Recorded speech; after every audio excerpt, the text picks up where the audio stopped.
नमस्कार, जोहार। तो भारत मित्र देख रहे हैं आप। मेरा नाम अभिषेक भारती है। हमारे साथ हमारी सहयोगी आरती और हमारे सहयोगी रंजीत है। झारखंड विधानसभा में आज एक सवाल गूंजा। वो सवाल 3 बार गूंजा। सवाल क्या? सवाल विस्थापन से जुड़ा था, सवाल शोषण से जुड़ा था।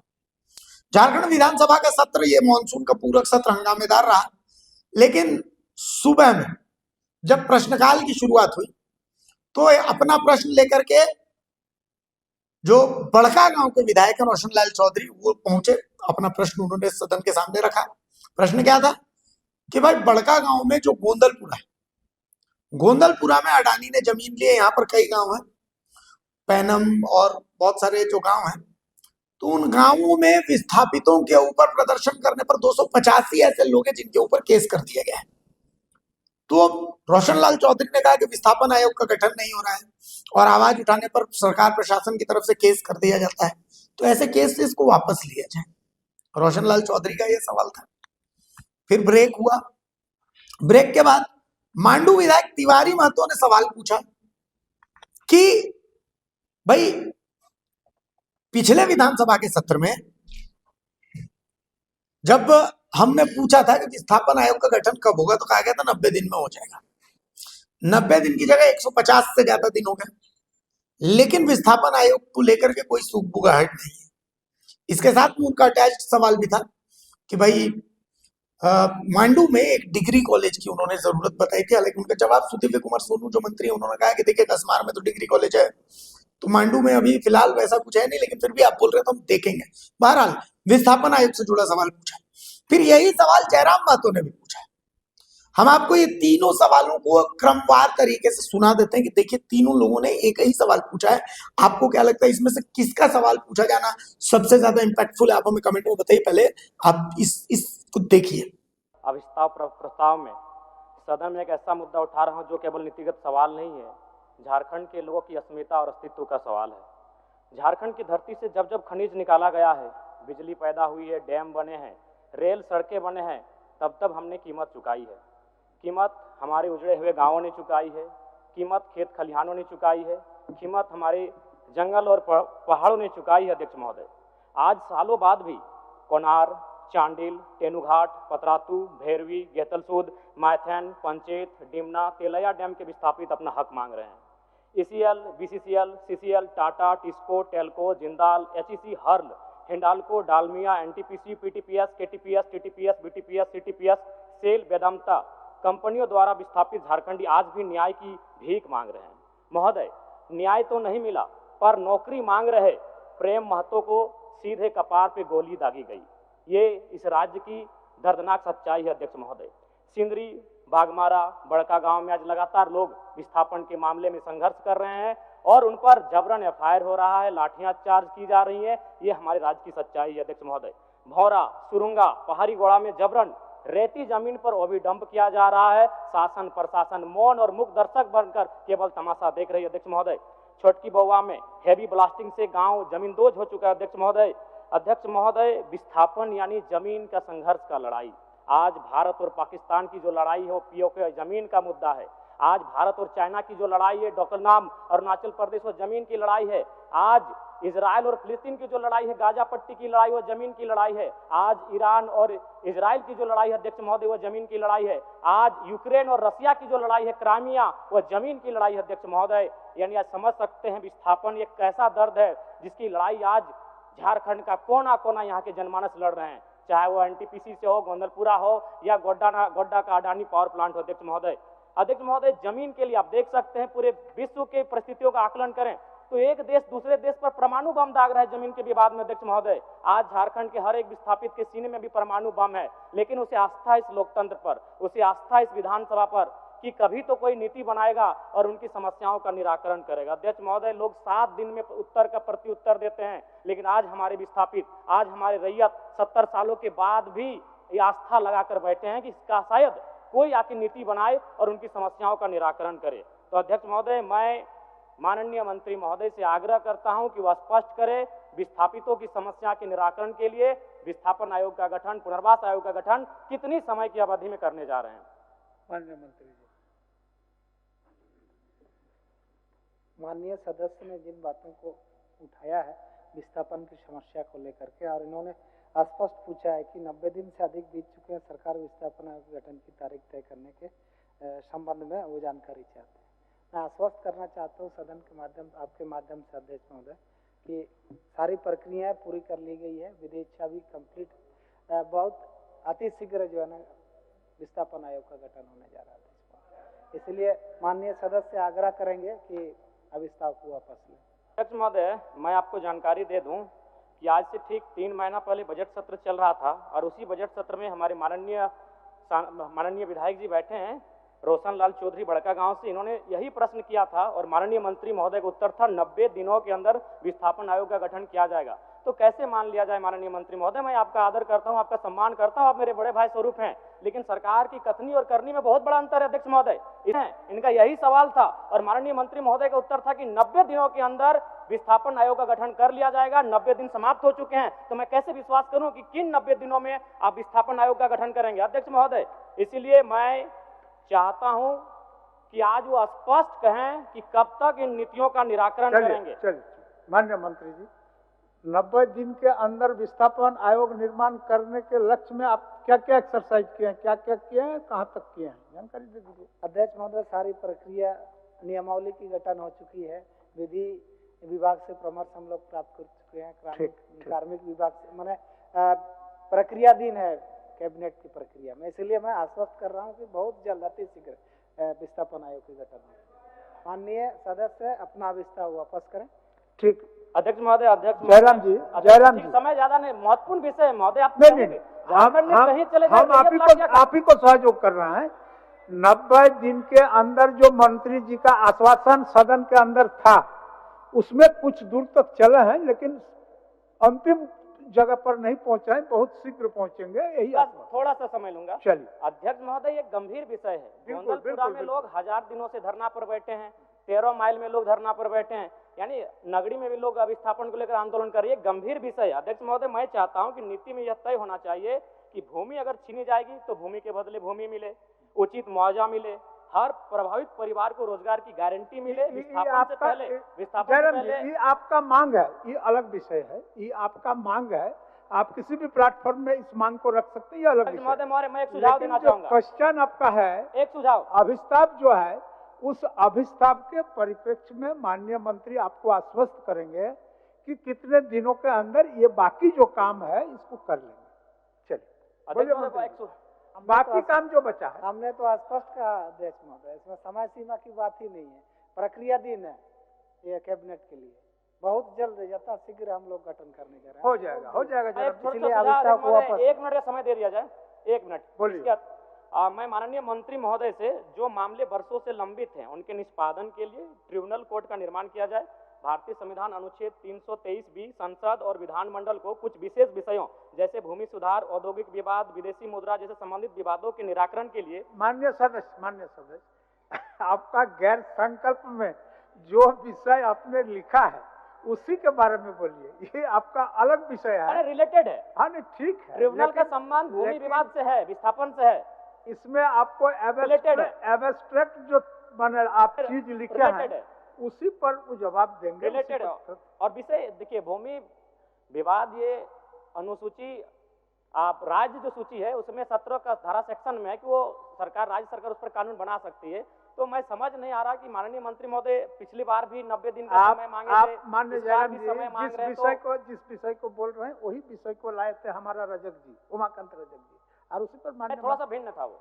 ठीक है, करीब सीधा एकदम सीधा ऑब्जेक्टिव माननीय मंत्री महोदय बता दें ताकि अगला बार, आज जो मैं सवाल पूछ रहा हूं, ताकि अगला बार कोई माननीय सदस्य विस्थापन पर बहस और सवाल ना करे, अपना समय जाया ना करे, बता दें कितने दिनों में स्पष्ट। क्योंकि ये सवाल घुमा फिराकर 2-3 माननीय सदस्य आज लेकर आए हैं। ठीक, माननीय मंत्री जी, हमने स्पष्ट कह दिया अध्यक्ष महोदय, इसमें और यथि शीघ्र मैंने कह दिया, प्रक्रियाधीन है कैबिनेट की प्रक्रिया में, तो इसलिए उस पर समय नहीं दिया जा सकता। वो 1 महीना भी हो सकता है, 3 महीना भी हो सकता है, लेकिन गठन की प्रक्रिया है, तुरंत हम लोग करने जा रहे हैं।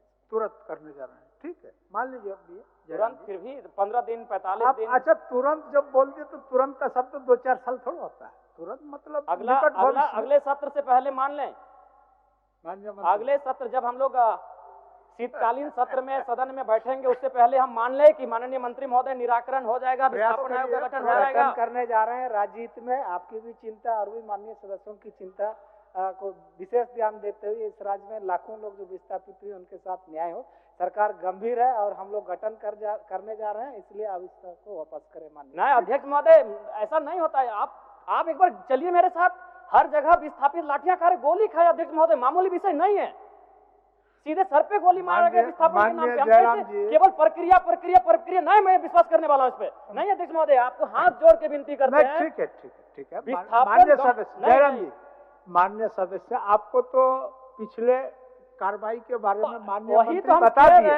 अब थोड़ा सा काम बाकी है, थोड़ा काम बाकी है। शीतकालीन सत्र से पहले निराकरण हो जाएगा, हम तो वही कह रहे हैं। अभी मानसून सत्र में है, शीतकालीन सत्र से पहले आप निराकरण कर दीजिए। माननीय मंत्री जी, प्रयास तो करिए।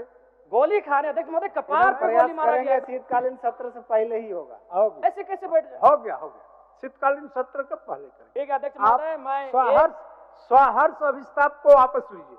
ठीक है अध्यक्ष महोदय, एक पंक्ति के साथ कि यदि राजनीति के कुटिल चालों से विस्थापित मारा जाएगा, यदि राजनीति के कुटिल चालों से विस्थापित मारा जाएगा, तो याद रखिएगा सभी मंत्रियों सभी विधायकों का परोस सदियों तक धिक्कारा जाएगा, सदियों तक धिक्कारा जाएगा।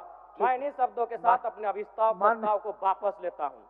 बड़कागांव प्रखंड के गोंदलपुरा, बादम और आसपास के गांवों में एनटीपीसी जेएसडब्ल्यू अडानी समूह के कोल ब्लॉक सर्वे पर कृषि भूमि अधिग्रहण ग्राम सभा की सहमति के बिना आरएनआर एवं विस्थापन नीति की अनिश्चितता, वाजिब मांग पर एफआईआर, गिरफ्तारी का डर, संदिग्ध ग्राम सभा प्रक्रिया और रोजगार की अनिश्चितता जैसे कारणों से ग्रामीण लंबे समय से ग्रामीण विरोध कर रहे हैं। इसके बावजूद 12 अगस्त को एनटीपीसी कैंप का स्थल बदले जाने पर झड़प हुई और कई ग्रामीण और अधिकारी घायल हुए। 285 विस्थापितों पर ही एक तरफा एफआईआर हुआ। अतः मैं सदन के माध्यम से निर्दोषों पर हुए एफआईआर को वापस करने और निष्पक्ष जांच करने और ग्राम सभा के सहमति के बिना भूमि अधिग्रहण की प्रक्रिया नहीं करने की मांग करता हूं। धन्यवाद। डिग्री कॉलेज नहीं होने के कारण दोनों प्रखंडों के हजारों छात्र छात्राएं को उस शिक्षा के लिए वंचित रहना पड़ रहा है। अतः मैं सदन के माध्यम से सरकार से मांग करता हूं कि बोकारो जिला के कसमार प्रखंड के खैरा चातर पंचायत में एक डिग्री कॉलेज स्थापित करने के कृपया किया जाए। और अध्यक्ष महोदय, पिछले बार सत्र में गैर सरकारी संकल्प में माननीय मंत्री द्वारा 90 दिन के अंदर विस्थापित आयोग का गठन करने का घोषणा किया गया था, लेकिन 150 दिन होने के बाद भी अभी तक आयोग का गठन नहीं हुआ अध्यक्ष महोदय। और अभी मंत्री महोदय द्वारा बोले थे कि अगर पंचायत में जनसंख्या और पंचायत 18 पंचायत है, तो मेरा यहाँ अभी आप फिर डाइल्यूट हो जाएगा आपका। अभी फिर अपना अभिस्ताप में आइए, डिग्री कॉलेज वाला में आइए, डिग्री कॉलेज वाला में आप जवाब सुन लीजिए माननीय मंत्री जी। मान्यवर, यह सदन विभिन्न सदस्यों की भावनाओं से अवगत हुआ है। पूर्व में हमारे साथी दशरथ गगराई जी ने भी यही प्रश्न उपस्थापित किया था, यही अभिस्ताव था, और वही अभिस्ताव अभी माननीय सदस्य निर्मल महतो जी की तरफ से भी आया है। सरकार का उत्तर बड़ा स्पष्ट है कि विधानसभा क्षेत्रों को यूनिट या इकाई माना गया था और प्रत्येक विधानसभा क्षेत्र में एक डिग्री कॉलेज की स्थापना कर दी गई है, प्रक्रियाधीन है या लगभग कंप्लीशन के स्टेज पर है। अब जिस कसमार प्रखंड की बात ये कर रहे हैं, उस कसमार के निकटवर्ती पेटरवार प्रखंड में बकायदा डिग्री कॉलेज संचालित है। और मैंने पूर्व में भी सदन के माध्यम से अवगत कराया है कि सरकार की पॉलिसी में प्रखंडवार डिग्री कॉलेज की स्थापना का भी कोई प्रावधान नहीं है। जब ये नीति परिवर्तित होगी, निश्चित रूप से माननीय सदस्य की भावना का ध्यान रखा जाएगा। अध्यक्ष महोदय, कसमार बहुत पिछड़ा क्षेत्र प्रखंड है, इसलिए आग्रह करेंगे विधानसभा बाय है लेकिन विधानसभा से काफ़ी दूर कसमार है, इसलिए आग्रह करेंगे कि कसमार जो एक तरह से बंगाल बॉर्डर के लास्ट में पड़ता है, इसलिए मंत्री महोदय जी से आग्रह है कि इस प्रस्ताव को लिया जाए। लास्ट वाला लाइन दोहरा दीजिए। वो तो देख लिया लास्ट वाला कि अभी कोई हमने माननीय सदस्य को आश्वस्त किया है कि सरकार की नीतियों का परिवर्तन जैसे ही होगा, आपकी भावना को प्राथमिकता देते हुए हम लोग यथाशीघ्र स्थापना की दिशा में कदम उठाएंगे। धन्यवाद। माननीय सदस्य, चलिए अभिस्ताव वापस लिए तो निर्मल जी, अभिस्ताव वापस लिए? हाँ, वापस लेते हैं। देख लिया आपने, ये तीनों लोगों ने सवाल पूछा। आरती है, रंजीत हमारे पास। आरती, चलिए रोशनलाल चौधरी ने भी पूछा, तिवारी महतो ने भी पूछा, लेकिन इम्पैक्ट जयराम महतो ने जो पूछा उसका था। और आपको मैं बताऊं, जब विधानसभा अध्यक्ष जयराम महतो को उनका समय दे रहे थे, चूंकि जयराम महतो को 2 मिनट अलॉट हुआ था, उन्होंने 2 मिनट में जो अपनी बातों को रखा और सरकार पर जिस तरीके से प्रेशर बनाएगा, आप हमें समय बताइए, तो बात एक ही है, लेकिन बोलने का इम्पैक्ट का। और देखिए, एक होता है जो डिग्री होती है ना आपकी, जो आपने पढ़ाई की है, वो बोलती है। जयराम महतो के भाषण में वो दिख रहा था, उनके सवालों में दिख रहा था। देखिए, हम जब भी इस तरह की चर्चा करते हैं तो हम ये हमेशा कहते हैं कि हमें अपना जनप्रतिनिधि पढ़ा लिखा क्यों चुनना चाहिए। ऐसी तस्वीरें हर बार इस चीज को साबित करती हैं और यहाँ भी साबित करती नजर आई। भले ही रोशनलाल चौधरी ने कहा हो, तिवारी महतो ने कहा हो, लेकिन जयराम महतो की ये बातें इम्पैक्टफुल क्यों लग रही हैं? मुझे लगता है कि हमने आपके लिए ये सवाल जरूर छोड़ा कि आप बताएं कि किनका सवाल ज्यादा इम्पैक्टफुल था। हमारी तरफ से तो हमें लगता है कि डुमरी विधायक जयराम महतो ने जितनी जोरदार तरीके से इस सवाल को उठाया, शायद थोड़ी सी कमी रह गई रोशनलाल चौधरी और तिवारी महतो की आवाज में। 2 मिनट का वक्त था, उन्होंने सवाल पूछा, लेकिन पिछले 2 बयानों में, यानी रोशनलाल चौधरी और तिवारी महतो को जब आपने सुना होगा, तो जब उनको जवाब मिला तो वो संतुष्ट नजर आए कि जो जवाब सरकार की तरफ से दे दिया गया वो संतुष्ट थे। उन्होंने इसको लेकर काउंटर नहीं किया। लेकिन यही खासियत है जयराम महतो में। जयराम महतो ने इसे काउंटर किया। जैसे ही उन्हें बार बार समझाने की कोशिश की गई कि विस्थापन आयोग का गठन होगा, सारी चीजें प्रक्रिया में हैं, लेकिन उन्होंने याद दिलाया कि पिछली बार भी जब सदन में यह मुद्दा उठाया गया था तो 90 दिनों की मोहलत दी गई थी, डेडलाइन थी 90 डेज की, लेकिन कुछ हुआ नहीं। तो अब कैसे मान ले कि फिर से अगर वक्त दिया जा रहा है तो हो जाएगा, आयोग का गठन होगा। इसके बाद में भी जब मंत्री जी की तरफ से समझाया गया तो उन्होंने कहा, हमें ठीक है, आप प्रक्रिया में हैं, लेकिन हमें एक डेडलाइन चाहिए। आप तय तारीख बताइए कि और कितने दिन चाहिए। और ये होता है सवाल पूछने का तरीका। हम सवाल अगर लगातार पूछ रहे हैं और बार बार हमें तारीख पर तारीख मिल रही है, तो ऐसे में ये पूछना लाजमी बनता है कि अगली तारीख क्या आप उस तारीख पर अपने वायदे निभाएंगे, अपने वायदे को पूरा करेंगे। और यही सवाल पूछा जयराम महतो ने कि 90 दिन का वक्त आपने पिछली बार भी बोला था, तो इस बार नहीं हुआ। इस बार अगर आप बोल रहे हैं तो एक डेडलाइन फिक्स करिए कि आप अगली बार हम ये सवाल ना पूछें और अगली बार ये प्रक्रिया पूरी हो जाएगी तो आप हमें तय तारीख बता दीजिए। और यही फर्क है पढ़े लिखे जनप्रतिनिधि में, जो रिसर्चर हैं, जिनको पता है कि वायदे अधूरे रह जाते हैं जब तक कि कागज के पन्नों पे लिखे वो अक्षर धरातल पर नहीं उतरते। तो आप हमें बता दीजिए कि कब तक आप पूरे करने वाले हैं। अगर आप 90 दिन नहीं, भैया आप 900 दिन भी ले लीजिए, लेकिन हमें एक तय तारीख बताइए कि इतने दिनों में आयोग का गठन हो जाएगा और विस्थापितों की समस्या का समाधान होगा। अच्छा, मंत्री दीपक बिरुआ की तरफ से इसका जवाब दिया गया, बोले कि समय बताना पॉसिबल नहीं है। हालांकि इसको लेकर के सारी चीजें हो चुकी हैं, मतलब जो लॉ से जो इसमें लिया जाता है सुझाव, वो सब लिया जा चुका है। तमाम चीजें, इसका फॉर्मेट तैयार हो चुका है, तमाम चीजें पूरी हो चुकी हैं। लेकिन ये कहना समयबद्ध तरीके से, फिर जयराम तो खड़े हुए, उन्होंने बोला कि आप 15 दिन लीजिए, 1500 दिन लीजिए, अगला जो विधानसभा का सत्र है उससे पहले आप बता दीजिए। विधानसभा अध्यक्ष ने भी बोला कि मंत्री जी बताइए, तो उन्होंने कहा कि ये संभव ही नहीं है कि हम अभी बता सके। तो एक बार रंजीत भी हमारे साथ है। रंजीत, मतलब विस्थापन आयोग झारखंड के लिए बहुत जरूरत, और जयराम महतो ने इस सवाल को जिस तरीके, और पहले भी आप वो शख्स जो बोलते हैं कि यही सवाल बाकी विधायक भी उठाते हैं, तिवारी महतो भी उठाते हैं, लेकिन उठाने का जो तरीका, उसका इम्पैक्ट अलग होता है। देखिए, 90 दिन या 150 दिन की बात नहीं है। झारखंड गठन को 25 साल होने को है, और विस्थापितों का जो दंश झारखंड वासियों ने झेला है उसकी कोई तुलना नहीं की जा सकती है। अब बस जयराम महतो ने जो सवाल उठाया है वो वाजिब है कि युवा की बेचैनी है, एक राज्य के प्रति जो जवाबदेही है वो बेचैनी है उसमें, इसलिए वो चाह रहे हैं कि जो भी तिथि हो जल्दी से जल्दी उसको घोषित कर दिया जाए।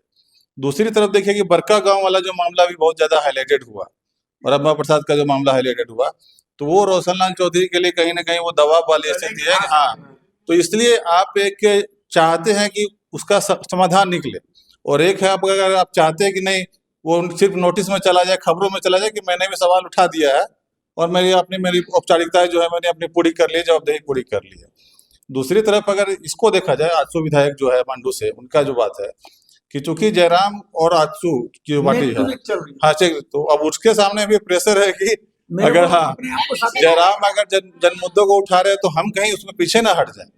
जयराम भी अपने पार्टी के इकलौते विधायक है और वो भी अपने पार्टी के इकलौते विधायक है, तो उनके सामने ये प्रेशर है। लेकिन सबसे बड़ी बात है कि विस्थापन के बाद इसके अलावा भी विस्थापन और लोगों ने उठाया, जैसे कि गोड्डा का मामला जो एक उठा, अपना प्रदीप यादव ने भी मामले को उठाया, उस पटारी विधानसभा के 2 सदस्यीय टीम बनी है, हाँ, सचिव के अध्यक्ष उन्होंने भी उठाया। और साथ में विधानसभा सत्र से पहले आज सुबह मीडिया से बात करते हुए खिजरी विधायक राजेश कश्यप ने भी कहा, और 2-3 दिन पहले जब विधानसभा में पूर्व मंत्री योगेंद्र साहब आए थे तो उन्होंने, तो सरकार में उनकी पार्टी है, हाँ, उसके बाद भी उन्होंने घेरा कि अरे क्या हो रहा है, कुछ समझ में नहीं आ रहा है कि विस्थापन आयोग होना चाहिए कि जो मामला उनका चट्टी बरियातों का है, लेकिन जो भी वो समाधान निकलना चाहिए। अब समाधान तो अब कब होगा? अब ये मंत्री की बातों से लोग, मुझे नहीं लगता कि जनता भी उनके बातों से सहमत होगी, उनसे एग्री करेगी कि हम डेट नहीं बता सकते हैं। विस्थापितों का दर्द तो आपको समझना होगा, जिनका घर बार चला गया, जिनकी जमीनें चली गई खेती के, अपने जगह से लोग चले गए, उनको कब तक आश्वासन देते हैं? 25 सालों में तो पूरी पीढ़ी एक कहाँ से कहाँ चली गई है, लोग पलायन को मजबूर है, रोजगार के लिए मजबूर है। अब उनको सिर्फ आश्वासन देने से काम नहीं चलेगा कि हमने विधानसभा में बात रख दिया, बात हो गई। अब तो पक्का चाहिए, कॉन्क्रीट समाधान चाहिए लोगों को। तो कुल मिलाकर के लेकिन एक बात ये तय हो गई, किसी भी सवाल के जवाब में ये नहीं आया कि विस्थापन आयोग का गठन होगा कब, जबकि विस्थापन आयोग के गठन का जो वादा है वो जेएमएम का घोषणा पत्र में पिछले बार भी था, इस बार भी है। कांग्रेस के पास भी था, इस बार भी है, और बीजेपी में भी था और इस बार भी। नहीं, मुझे सबसे दिलचस्प ये लगा भारती कि आप बाकी चीजों के लिए आप तय तारीख निर्धारित कर सकते हैं, विस्थापन ये शुरू से, जब से झारखंड बना तब से ये समस्या चली आ रही है, लेकिन आज तक कोई, किसी भी सरकार ने, जब बीजेपी भी सरकार में रही तब भी, और जेएमएम की सरकार ये दूसरी बार सरकार बन चुकी है, इसके बाद भी अगर मंत्री अगर कह रहे हैं कि तय तारीख नहीं बता सकते वो, तो ये शर्मनाक है और हास्यास्पद है। ये बातें समझ में नहीं आती है कि जैसे जो विधायक सवाल उठाते हैं, विपक्ष के विधायक उठाएंगे सवाल को, सत्ता पक्ष के विधायक उठाएंगे सवाल को, लेकिन सरकार में जो है उनके सामने क्या मजबूरी है? कल जब वो सरकार में नहीं रहेंगे तो फिर वो भी कहेंगे कि होना चाहिए, लेकिन सरकार में रहते हुए अपने नागरिकों के, अपने निवासियों के हक अधिकार की बात आप नहीं कर सकते, उसको दिला नहीं सकते हैं, तो इससे ज्यादा शर्मिंदगी की बात क्या हो सकती है? अगर किसी का घर चला गया, जमीन चला गया, तो उसको उसका राइट मिलना चाहिए उसको। तो कुल मिलाकर के मानसून का जो ये पूरक सत्र है उसके आखिरी दिन सदन में विस्थापन आयोग के गठन की मांग उठी, और एक बार नहीं 3 बार उठी। एक बार रोशनलाल चौधरी बड़कागांव विधायक उठाते हैं, फिर तिवारी महतो मांडू विधायक उठाते हैं, और फिर जयराम महतो डुमरी विधायक सबसे पुरजोर तरीके से उठाते हैं, और इसके बीच में प्रदीप यादव जो विधायक दल के नेता है कांग्रेस के, वो भी उठाते हैं। हालांकि सब अपने अपने क्षेत्र के लिए उठाते हैं, जयराम महतो ने इसको पूरे झारखंड के लिए उठाया, अलग अलग जगहों को उन्होंने उदाहरण दिया, धनबाद के भौरा का भी उदाहरण दिया, सिंदरी का भी उदाहरण दिया, बड़कागांव का भी उदाहरण दिया, तो देते हुए, लेकिन सरकार की तरफ से इसको लेकर के कुछ कॉन्क्रीट कि नहीं इतने दिनों के अंदर में विस्थापन आयोग का गठन कर देंगे, ऐसा कोई जवाब नहीं आया, जिससे एक बात तो क्लियर होगी कि सरकार विस्थापन आयोग के गठन को लेकर के बहुत ज्यादा गंभीर फिलहाल नहीं दिखती है। तो ऐसे ही चर्चाओं के लिए तो भारत मित्र के साथ आप जुड़े रहें, जो खबर कहीं नहीं मिलेगी वो तमाम खबरें आपको यहाँ पर जरूर मिलेंगी। नमस्कार, जोहर। अगर खबर पसंद आए तो आप QR स्कैन कर दें हमारा साथ। आपका एक छोटा आर्थिक सहयोग है हमारा बड़ा हौसला। द भारत मित्र, बुलंद भारत की बुलंद तस्वीर।